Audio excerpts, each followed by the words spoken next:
Hey kids and wannabe kids, welcome to the Elementary Bobcat Power Show.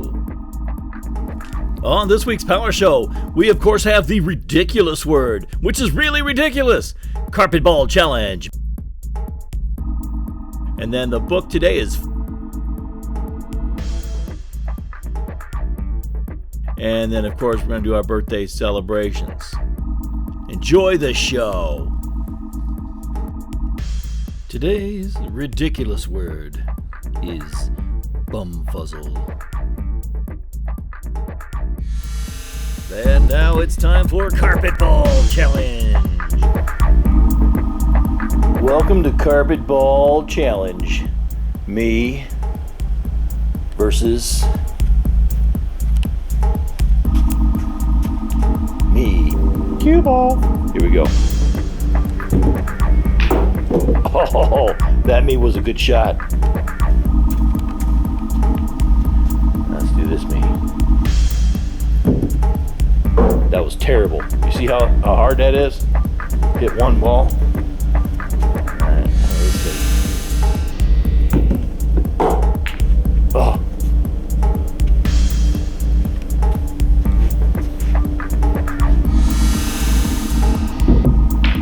Oh. Very good one.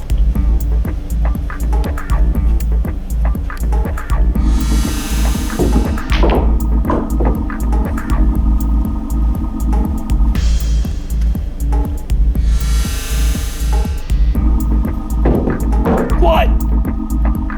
Alright, it's hard to shoot and hold the camera at the same time. I ain't gonna lie about it. Oh yeah. Carpet ball.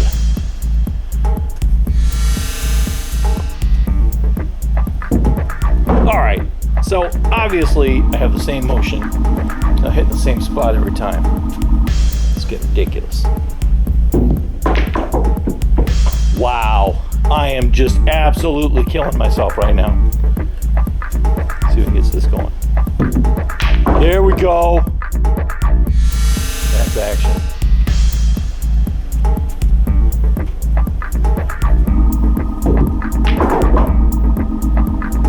Oh, look at that. It's right on the edge, you know. That's right there. Alright. I'm not sure I filmed that very well because I was actually focused on aiming the ball. Booyah!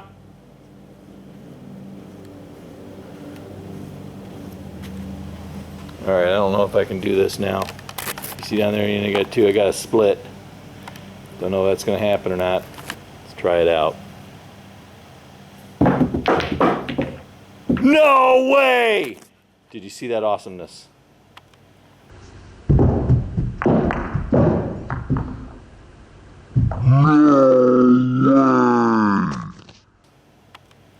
Alright, so now that was a tie game with myself.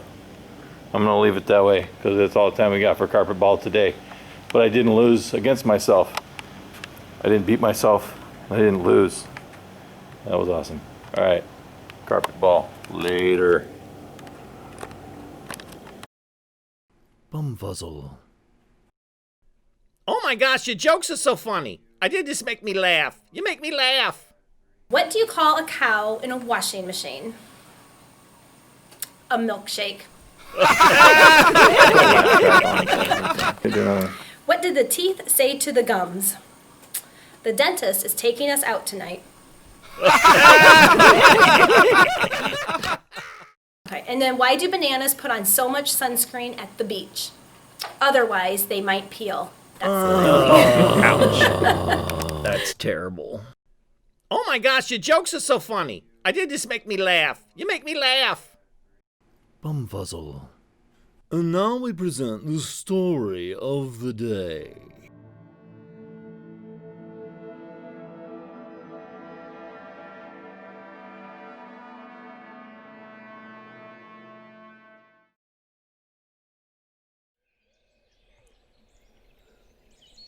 Long, long ago, before voyagers paddled canoes down rivers and streams, before mighty lumbermen cleared forests with sharp, shiny axes, before wooden ships carried sailors across the great freshwater seas.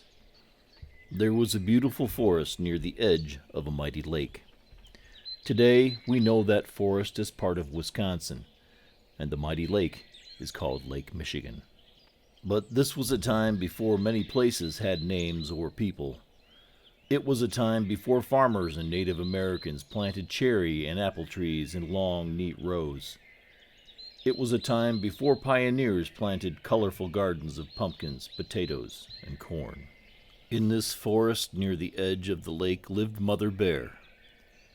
Her fur was blacker than the darkest night, and her eyes were large and round.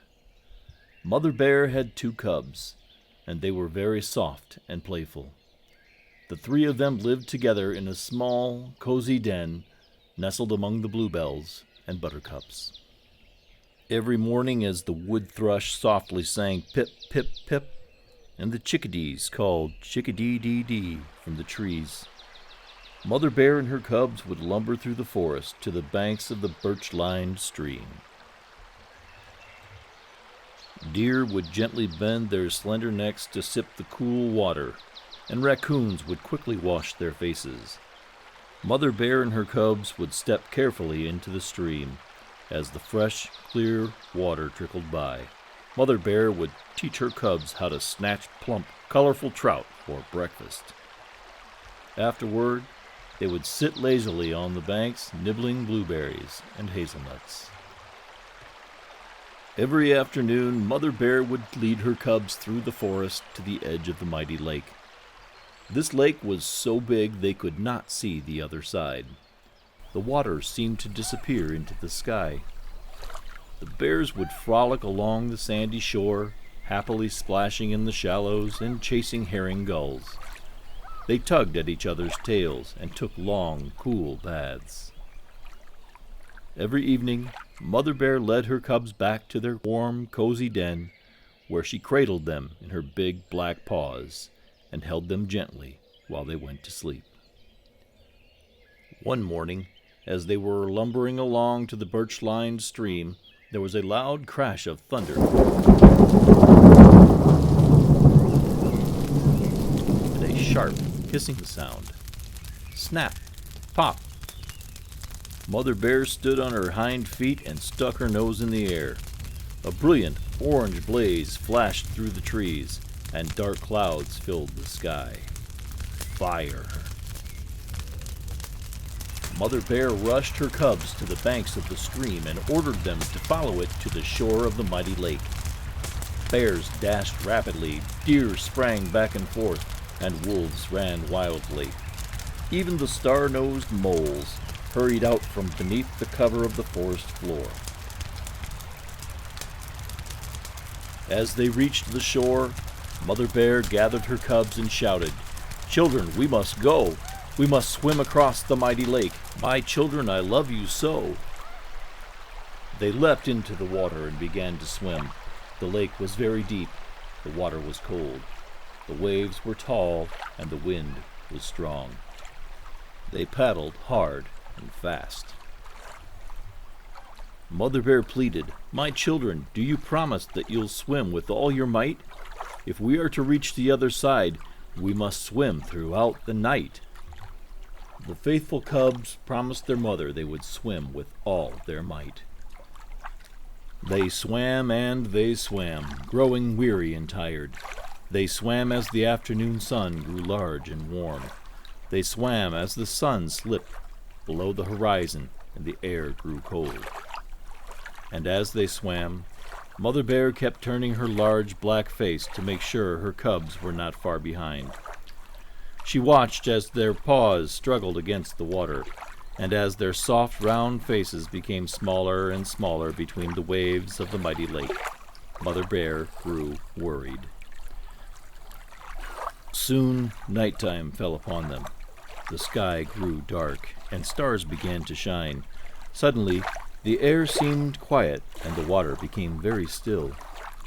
In the distance, Mother Bear heard the trill of screech owls and the howling of timber wolves. Mother Bear kept looking back as she swam throughout the night. Through her tired eyes, she noticed the morning sun was beginning to rise, and it cast its bright rays upon the deep blue water. She looked back once more, but could not see her cubs.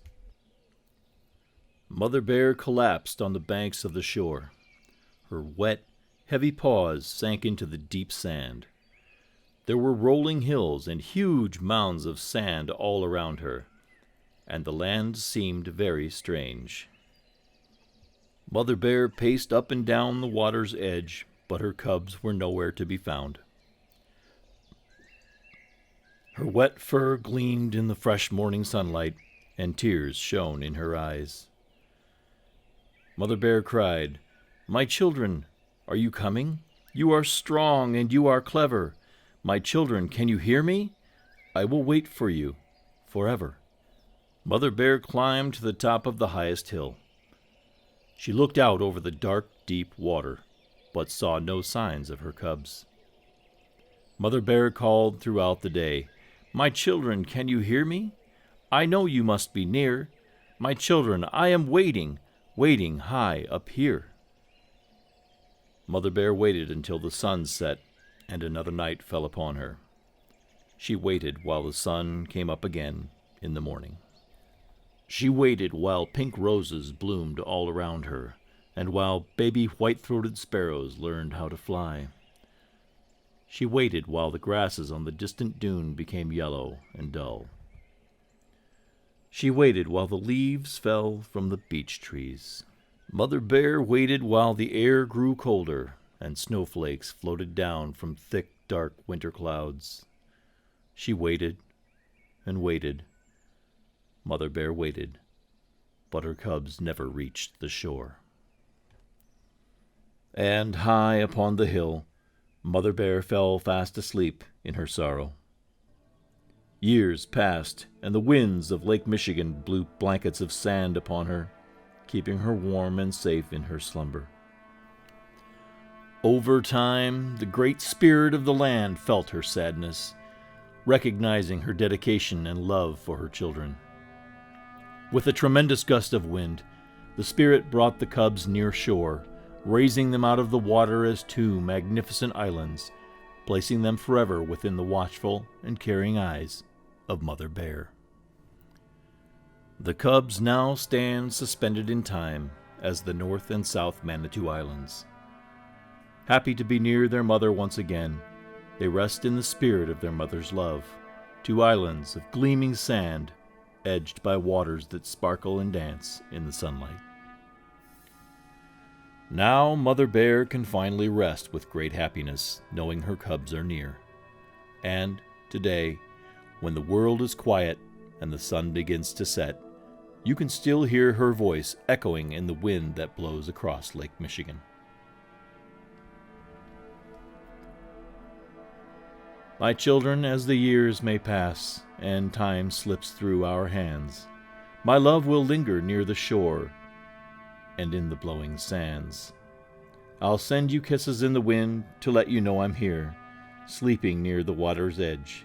I am always near. My children, you can rest assured that we are now together, and I am watching over you and loving you forever.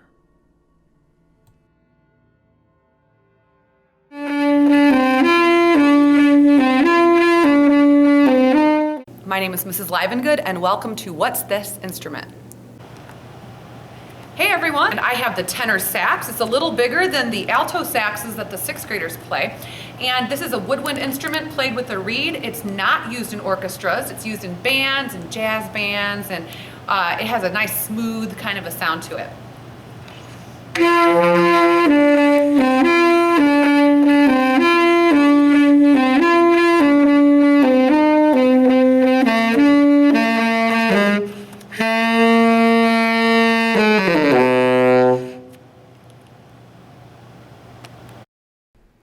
Bumfuzzle. Bumfuzzle.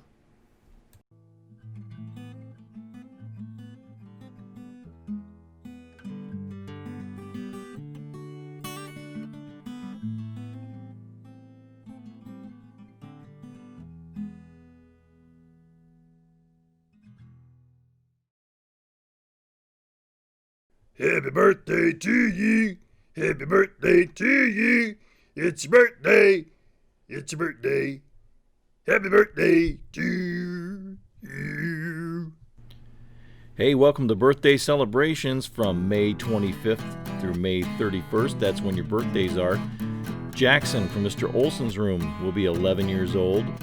Mason from Mrs. Brooks's room turns 12. Adriana from Miss Tiefenbach's will be 12. Keisha from Mrs. Newman's class, she's also going to be 12. Jonathan from Miss Tiefenbach's turns 12. Isabel from Miss Brugman's will be 9 years old. Haley from Miss Stepke's class will be 10 years old. And Trevor from Miss Coleman's, 13, just what we need, another teenager. And Jacob from Mrs. Brooks also turns 13.